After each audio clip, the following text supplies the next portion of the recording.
You ask Tiger to calculate. This deals with linear inequalities with one unknown. The final result is x smaller than 2. Let's solve it step by step. Simplify the expression. Simplify the arithmetic.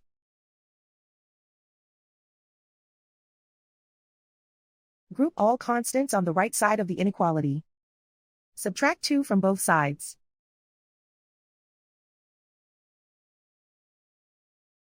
Simplify the arithmetic.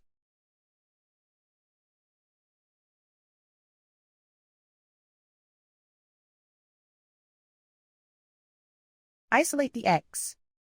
Divide both sides by 2.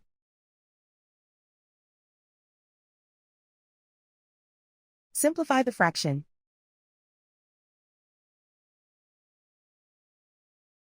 Find the greatest common factor of the numerator and denominator.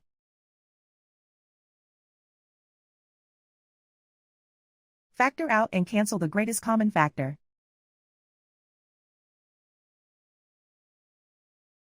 Plot the solution on a coordinate grid.